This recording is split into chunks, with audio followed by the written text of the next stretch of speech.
Meus amigos, boa noite a todos.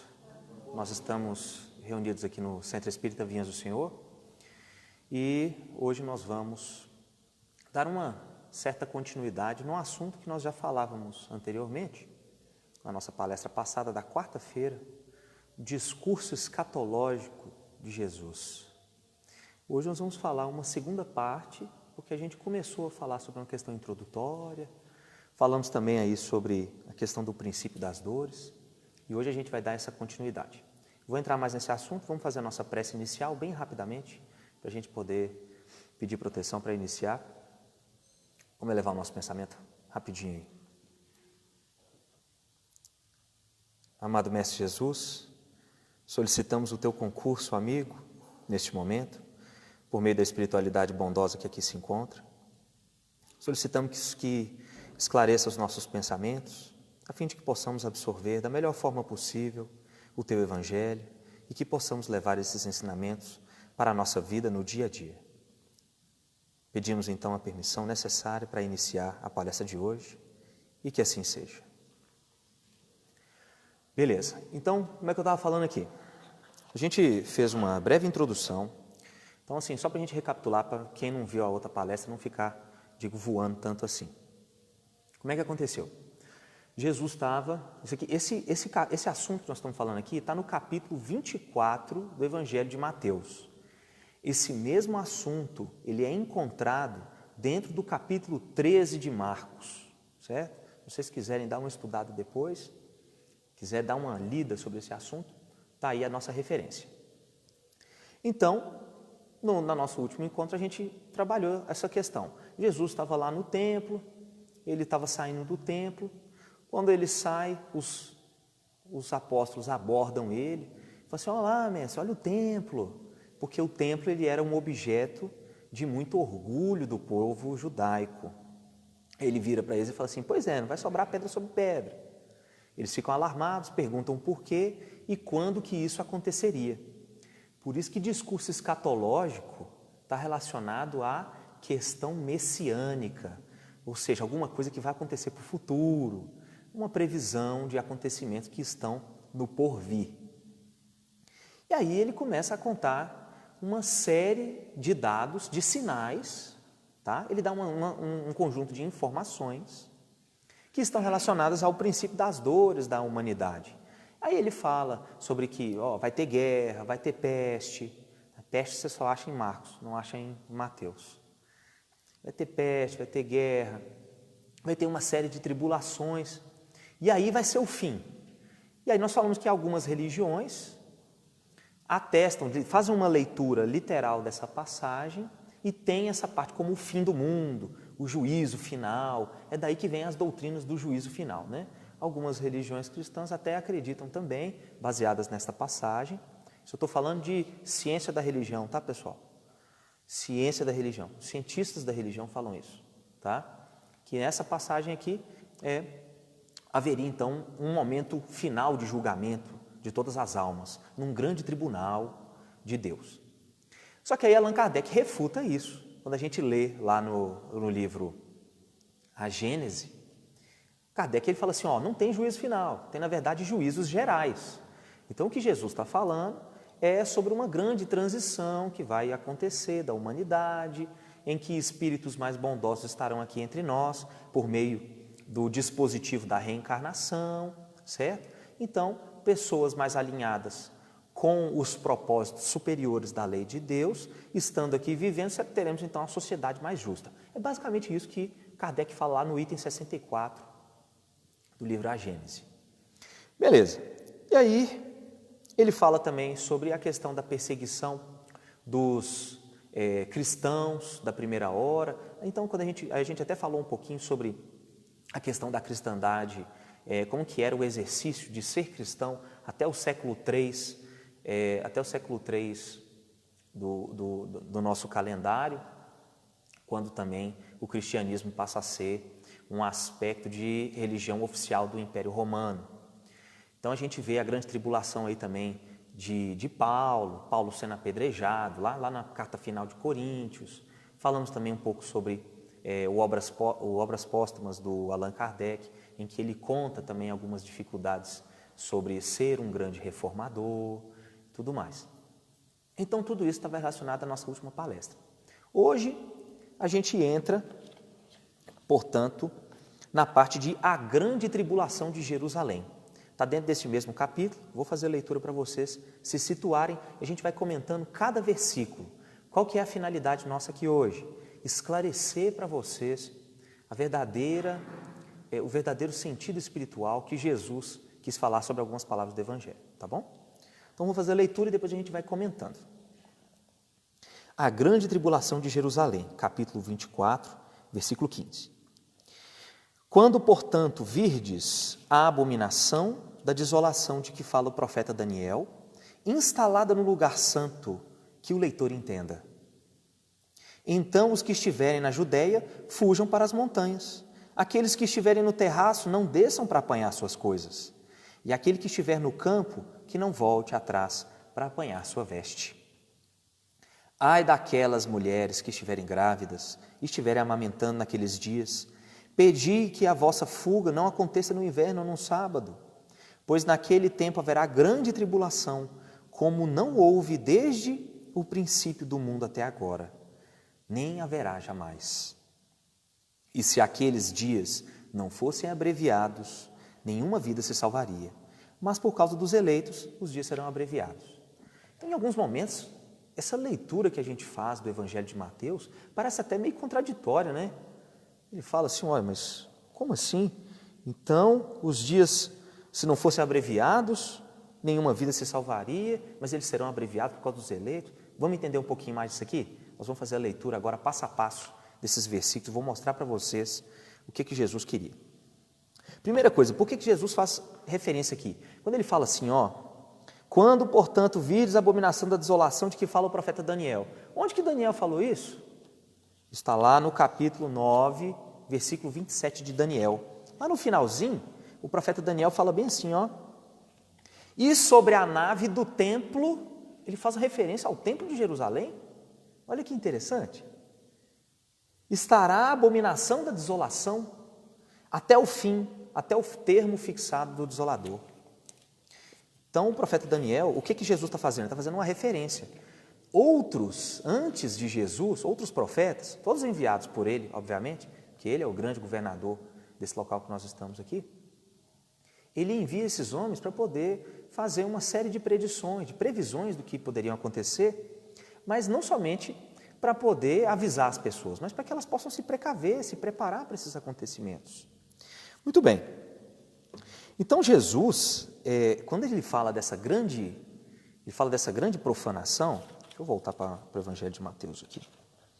Quando ele fala aqui, olha só, então os que estiverem na Judéia fujam para as montanhas. Gente, ele está falando, isso aqui nós estamos mais ou menos entre o ano 30 e o ano 33. Ele está falando sobre um acontecimento que ia acontecer só no ano 70 depois de Cristo, certo? Por quê? Porque os romanos invadiram Jerusalém, colocaram fogo dentro do templo, porque as pessoas acharam o seguinte, quando o templo só retornando mais uma vez na última palestra, tá? O templo ele foi destruído 2 vezes. Ele foi iniciado por Davi, completado por Salomão, que é o primogênito de Davi, certo? E foi destruído por Nabucodonosor, rei dos persas, por volta de 500 a.C. Ele é reconstruído por Ciro, certo? Também, persa também. Depois ele é dado a sua completude junto a Herodes, lá pelo ano 4 a.C., Herodes o Grande.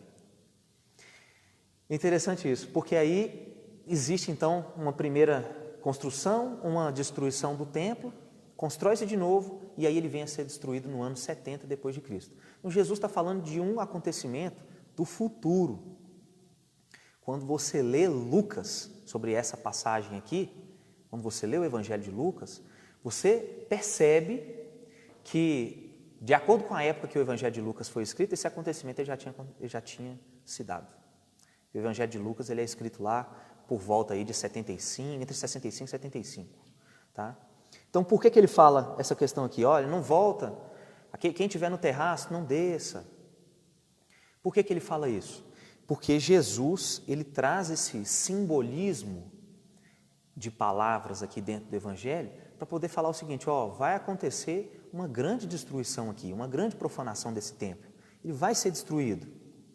Então, quem estiver nas suas casas, quem estiver no campo, não retorne para Jerusalém, não. E também não se arvore dentro, ou seja, não se proteja dentro do templo, porque isso não vai proteger vocês. Tá? E, efetivamente, os romanos pegam, porque as pessoas, na hora que eles entram em Jerusalém, as pessoas se protegem dentro do templo, os romanos vão lá e colocam fogo no templo com as pessoas lá dentro. Estão vendo por que ele fala que a abominação igual essa não existiu? Nunca existiu uma abominação como essa. Foi um evento tão catastrófico, essa invasão do general Tito, que depois vem a ser imperador de Roma. Foi tão catastrófico isso aqui, esse acontecimento, que Jesus se refere e fala assim, ó, nunca na criação houve coisa igual a isso aqui. Nunca teve nada igual. E ele faz essa remessa a Daniel. Bom, Allan Kardec comenta uma coisa. Esse quadro do fim dos tempos é sem dúvida alegórico, como a maioria do que Jesus compunha pelo seu vigor. Certo? Ele encerra essas imagens de forma passiva a impressionar as inteligências rudes. Estão vendo por que Jesus usa tantas palavras, ou melhor, o evangelista Mateus, não é que Jesus não escreveu nada, mas ele faz uma referência às palavras de Jesus. Então Jesus ele usa essas palavras tão fortes para poder impressionar. Ele dá como se fosse um matiz de cor muito maior para que isso possa impressionar aquelas inteligências que eram tão rudes daquela época. Por isso que ele fala de forma tão alegórica assim. Essa parte aqui, ó, vamos lá. Aquele que estiver no terraço, não desça para apanhar as coisas da sua casa. Aquele que estiver no campo, não volte atrás para pegar a sua veste. É até interessante porque numa mesma palestra sobre essa atividade aqui, o professor pós-doutor em ciência da religião, Severino Celestino, ele fala assim, me desculpem a força da expressão, mas as pessoas não andavam nuas nessa época, certo? Por que ele fala assim, não volte para pegar a sua veste? Porque o povo judaico, eles usavam normalmente 2 fases de roupa. Eles usavam uma túnica, como fosse uma túnica, uma robe durante o dia, e para se proteger do frio, que aquele lugar é levemente desértico, assim por assim dizer, então de dia faz muito calor e de noite faz frio. Então eles têm uma capa para poder utilizar durante a noite, certo? Então é por isso que Jesus fala isso aqui. Jesus era judeu, ele vinha de um ambiente de judaísmo. Por isso que ele usa essas expressões e essas palavras de significação da cultura judaica, para que aquele povo pudesse entender. E aí eu alongo um pouco mais. Por que Mateus está falando dessa forma aqui? Ele escrevia para os judeus. Ele não escreveu para o povo gentílico. Ele não escreveu para a grande massa, digo, como hoje, né? Com Lucas. Lucas era grego, o único não judeu, né, que escreveu o Evangelho. Ele escrevia para os gentílicos, ou seja, para todos os povos pagãos. Diferente de Mateus. Estão vendo que ele usa uma expressão específica para os judeus? Interessante isso aí. Jesus continua então, ele fala assim, ai daquelas que estiverem grávidas e estiverem amamentando naqueles dias. Curioso, por que será que ele fala isso? O que tem a ver isso aqui? Gente, pensa só, numa grande tribulação como essa, ele estava prevendo que os romanos iam invadir Jerusalém e iam matar todo mundo. Então pensa só no sofrimento das mulheres que estiverem grávidas, as crianças que estavam sendo amamentadas. Perdão. E tem uma alusão nisso aqui a Jeremias. Vocês estão vendo o seguinte, quando a gente passa a estudar o Evangelho, não tem jeito de dissociar os 4 Evangelhos do Velho Testamento. Nós temos uma passagem em Jeremias 4,13 sobre isso aqui. Jesus está fazendo então uma remissão quando a gente faz a releitura. Uma alusão à destruição do templo. Olha o que Jeremias fala. Ele avança como nuvens, seus cavalos são mais velozes do que as águias. Ai de nós que estamos perdidos.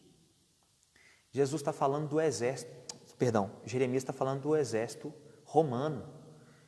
Está vendo que ele faz até uma alusão às águias? Qual que era o símbolo principal do Império Romano?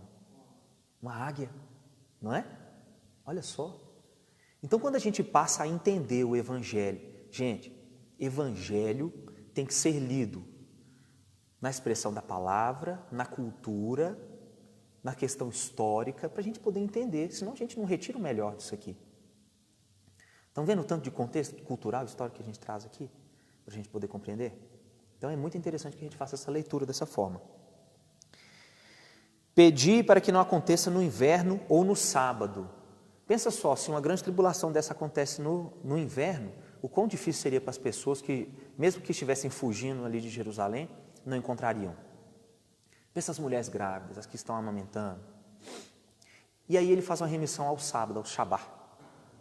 Por quê? Sábado é o 7º dia. No calendário judaico é diferente do nosso. O nosso é o domingo, né? É hoje. Hoje é o primeiro dia da semana, né? Hoje é o primeiro dia da semana. O sábado é o último mesmo. E o sábado é um dia de descanso. Ele é um dia para você fazer orações, para você poder exaltar a memória de Deus e tudo mais. Então, ele faz uma grande remissão disso aqui, com o coração muito preocupado sobre esses acontecimentos. E tudo isso marca as grandes mudanças que aconteceriam para a humanidade. Tá? Ele continua dizendo, se aqueles dias não fossem abreviados, nenhuma vida se salvaria, mas por causa dos eleitos, aquele dia será abreviado. Ele faz aqui uma remissão à importância da prece. Muitas vezes a gente se encontra na vida diante de problemas diversos. Todo mundo aqui tem problema. Todos nós, invariavelmente, encontramos com situações que nos levam a um grandiosíssimo sofrimento. Mas Jesus faz nessa passagem uma lembrança de que vigiar, de orar, a oração, ela conforta os corações.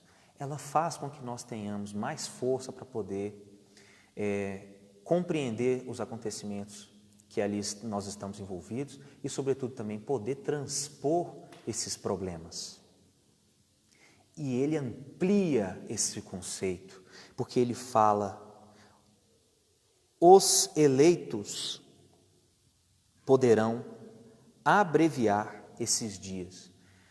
Vamos pensar o seguinte, quando a gente ora individualmente, quando a gente faz um rogativo individual a Deus ou a Jesus, ou mesmo ao nosso Espírito Guia, nosso anjo da guarda, seja como você queira significá-lo, essa oração ela tem uma determinada força, certo? Agora, quando nós oramos em conjunto, pensa só, toda uma coletividade emitindo vibrações para que um acontecimento possa se abreviar, para que um acontecimento possa ser mais brando dentro de um país, de uma coletividade. Essa oração ela tem um poder muito maior. Então é por isso que ele se refere dessa forma. Então os eleitos, ele está falando quem? Quem tem uma aproximação com a espiritualidade, quem tem noção sobre as leis divinas, quem tem essa proximidade com a oração, todos esses poderão fazer com que esses momentos de tribulação, de peste, de fome, de guerra, tá? Nós estamos nos referindo aqui a um momento que Tito, o general Tito entrou dentro de Jerusalém e matou todo mundo, mas, gente, essas guerras se espalharam pela história da humanidade.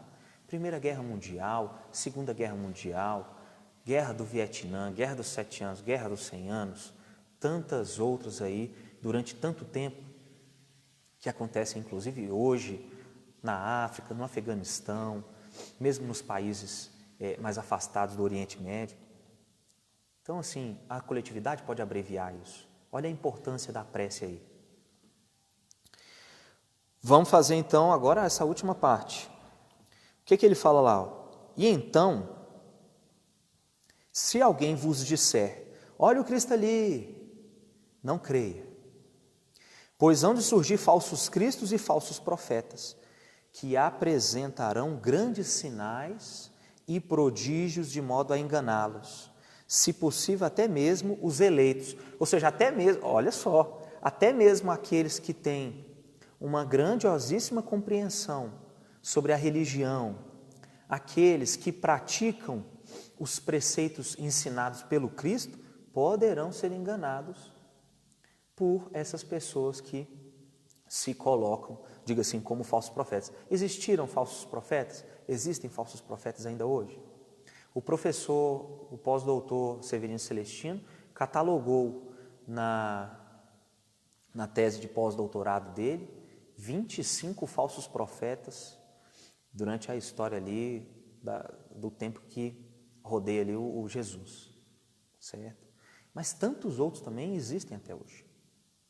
Então, ele faz esse alerta a todo o tempo, principalmente para poder estabelecer uma relação de proximidade conosco e nos alertar que nós temos a obrigação de estudar os mandamentos, as leis, os princípios do Espiritismo, né? Somos espíritas, estudar os princípios do Espiritismo, estudar as bases da filosofia cristã, para que nós possamos, mediante a nossa razão, mediante um conjunto de ideias, estabelecer uma separação do que é bom e do que não é, dentro mesmo da fala daqueles que falam pelo Cristo.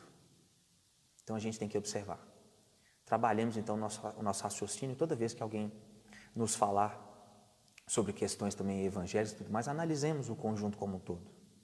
Então Jesus ele sempre faz essa exposição aí dos falsos profetas, que são homens, na verdade, que se aproveitam de suas ambições, que colocam um anseio de dominação sobre as atividades, mesmo dentro da igreja, dentro das atividades evangélicas. E aí a gente tem um comentário seguinte: como é que a gente reconhece então? Você estava falando de falso profeta, eu quero saber como é que eu reconheço o verdadeiro. O verdadeiro profeta, a gente reconhece ele pelas suas obras. E aí é muito interessante porque a gente relembra um fato sobre o nosso amigo Divaldo Franco, né? Teve um dia que ele foi muito criticado por uma mídia jornalística, e ele vai e até se comunica com a Joana de Ângeles, fala assim com ela assim: minha amiga, minha irmã, estou achando que eu vou responder, né, esse pessoal, porque eles me caluniaram, até traíram minha confiança e tal. E aí a Joana de Ângeles fala com ele assim: não, Divaldo, se as suas obras não convencem esses homens, quiçá a sua palavra. Então, o verdadeiro homem de bem, vamos tirar essa roupagem da profetização, tá? O verdadeiro homem de bem, a gente reconhece ele pelas obras dele, pelas obras que ele executa, pelo bem que ele faz. Então, se ele fala uma determinada questão dentro do Evangelho, a gente observa se ele cumpre. Não é assim? Tem que observar. Será que essa pessoa está falando de uma coisa e ela está cumprindo isso também? A gente esteja atento a isso aí. Falou uma coisa, cumpriu outra, opa, então vamos passar isso aí pelo crivo da razão. Não é isso que o Espiritismo nos fala? Fé inabalável é aquela que pode enfrentar a razão em todos os tempos da humanidade. Então, que tenhamos essa fé inabalável e também essa razão em estabelecer um juízo de valor dentro das atividades com Cristo também, que é muito importante. Vamos passar para a próxima parte, nós já estamos com um horário bastante avançado, senão a gente não consegue tratar de todo o tema, tá? Então nós temos aqui uma segunda parte que fala assim: a vinda do Filho do Homem e a amplitude cósmica desse acontecimento. Vou fazer a leitura e depois faço alguns comentários sobre cada versículo, tá? Se, portanto, vos disserem, ei-lo no deserto, não vades até lá. Ei-lo em lugares retirados, não creiais. Pois assim como o relâmpago parte do oriente e brilha até o poente, assim será a vinda do Filho do Homem. Onde estiver o cadáver, se juntarão abutres. E logo após a tribulação daqueles dias, o sol escurecerá, a luz não dará claridade, as estrelas cairão dos céus, e os poderes do céu serão abalados. Olha a profundidade e a força das palavras que o Mateus coloca aqui sobre Jesus. Para quê? Mais uma vez, essas alegorias, ele está falando aqui de que esse momento de tribulações ele vai cessar. Todos esses problemas que a sociedade está passando, eles vão acabar, certo? Só que, isso aqui a gente tem que entender no sentido espiritual. Se eu tentar entender essa passagem do Evangelho de Mateus de uma forma literal, eu vou ficar perdido, não vou compreender totalmente isso aqui. Primeiro de tudo é o seguinte, não sei o que estou falando não, tá? Isso aqui está dentro das obras da Federação Espírita Brasileira. Jesus vai voltar em corpo? É difícil de afirmar isso. Jesus vai voltar em espírito? É possível. O que está falando sobre essa parte aqui? Gente, ele usa essa figura de linguagem muito forte, ou seja, de que os relâmpagos vão partir do Oriente até o Poente e tal. Por quê que ele faz esse pedido aqui? Porque tem uma possibilidade aqui de falar para esse povo sempre com uma forma muito forte. Ele fala sobre possibilidades do retorno dele, mas ninguém sabe afirmar isso, certo? Os judeus, como é que eles achavam que essas questões iriam acontecer? Eles achavam que o grande enviado, o Messias, e eles esperam o Messias até hoje, ele seria um homem de posses materiais, que viria para poder humilhar os governantes, que viria para poder colocar o povo judeu dentro das, como diz, das reveses do mundo, colocar o povo judeu em evidência. E eles esperam esse Messias até hoje. Então veja só, eles não conseguiram entender um Messias que veio na manjedoura, lá num lugar totalmente esquecido, em meio aos animais. Eles não conseguiram conceber isso. Então é por isso que Jesus usa essas palavras tão fortes aqui, para poder impressioná-los e tal, e falar que em um determinado momento ele há de retornar. É físico? É espiritual? Difícil de afirmar isso, certo? Deixamos isso aí para um assunto depois que a gente pode falar muito sobre ele. Então aparecerá no céu o sinal do Filho do Homem, e todas as tribos baterão no peito e verão o Filho do Homem vindo sobre as nuvens do céu, com um poder de grande glória. Ele enviará anjos ao som de trombetas, que se reunirão dos eleitos dos 4 ventos, de uma extremidade até a outra do céu. O que ele está falando isso aqui? Ele está falando de união, não está? Então, os eleitos dos ventos, dos 4 locais vão se unir. Ele está falando da difusão do Evangelho. A palavra dele, o Evangelho dele, vai se difundir por toda a humanidade. Mas então, peraí, vamos fazer um pensamento. Será então que todo mundo vai virar espírita? É isso? Possivelmente que não, né? Nossa razão fala que não. Mas é de se afirmar, mediante as leituras que nós fazemos aqui, de que as demais religiões, possivelmente, e quem afirma isso são as obras do Espiritismo, adotarão conceitos como a reencarnação, a continuidade da vida, certo? Essa questão do retorno da vida corpórea à vida espiritual, esse intercâmbio espiritual. Entenderão, talvez, num futuro não tão breve assim, de que o contato com a espiritualidade é uma questão lícita, ou seja, ela é normal, desde que tenha fins superiores. Então é natural que o Evangelho se espalhe de uma determinada forma aí, e de que as demais religiões também venham a obter esses conceitos sobre a continuidade da vida, a reencarnação e outras mais. Bom, deixa eu fazer uma outra leitura aqui então, para a gente já poder encerrar, tá? Essa parte final em que ele fala aqui, de reunir os eleitos também, está relacionado, pessoal, à implantação verdadeira do reino de Jesus, do reino de Deus, aqui na Terra. Por que a gente fala isso? Essa questão da modificação da humanidade, primeiro vem essas grandes tribulações e tal, e depois vai ter esse tempo de calmaria. Por quê? Como nós dissemos no início, espíritos mais bondosos, ou aqueles mesmo que estão aqui e passam a compreender a legislação divina, por assim dizer, os princípios superiores, de uma forma mais verdadeira em seus corações, passam a viver de forma fraterna na sociedade. Hoje a nossa sociedade é uma sociedade infeliz. Sabe por que ela é infeliz? Porque nós não vivemos os preceitos do Cristo entre nós. Porque nós vivemos de discórdia, nós vivemos de espizinhamento, de pensar mal do outro, do próximo, de às vezes galgar uma posição determinada no trabalho, alguma coisa assim, de forma traiçoeira. Por isso nós somos infelizes. Vamos dar uma olhada na rede social? Se você abrir a rede social hoje, a rede social hoje ela é um convite imenso ao erro sucessivo. Não estou falando que a gente não pode usar, não. Estou falando só que é a forma de usar.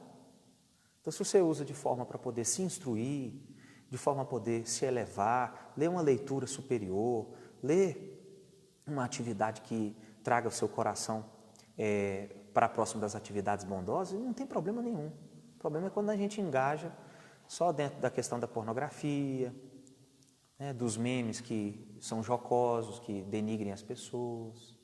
Esse é o grande problema. Então, é o formato que nós podemos nos comportar. Eu iria entrar na parábola da figueira aqui, mas já são 9 horas e 35 minutos. Tá? Prometo que numa próxima palestra nós podemos trabalhar um pouco mais do discurso escatológico de Jesus. Eu falei 9h30, 8h30, tá, gente? O pessoal até assustou ali. 8h30, tá, gente? 8h35, não se assustem, não. O pessoal até olhou ali para o relógio. Para os nossos amigos que estão aí em casa, muito obrigado pela audiência. Se inscrevam nas nossas redes sociais, ajudem o Espiritismo a ser difundido aos nossos corações. E vou fazer a prece final agora para a gente poder encerrar. Quem quiser colocar em casa aí a água para ser fluidificada, nossos amigos espirituais se encarregam da tarefa de forma muito bondosa. Vamos elevar o nosso pensamento a Jesus e vamos fazer a nossa prece. Divino e amado Mestre, estamos reunidos em Teu nome e hoje estudamos um pouco do Teu discurso messiânico no Evangelho de Mateus. Agradecemos pela oportunidade de falar em Teu nome, mas solicitamos a Ti, Senhor, rogamos que nos dê forças para internalizar os Teus conceitos, os Teus ensinamentos, para que nós possamos nos aproximar de Deus, nosso Pai. Solicitamos o Teu concurso amigo também, no nosso dia a dia, para que possamos iniciar a nossa semana de forma tranquila e que, se os problemas nos assaltarem, que o Mestre Jesus esteja sempre conosco. Solicitamos a Ti que fluidifique as águas dos nossos amigos que estão em casa e que nos abençoe a caminhada. Confiantes no Teu amparo superior, agora e sempre, pedimos permissão para encerrar a palestra de hoje. E assim seja. Que o Príncipe da Paz esteja nos nossos corações.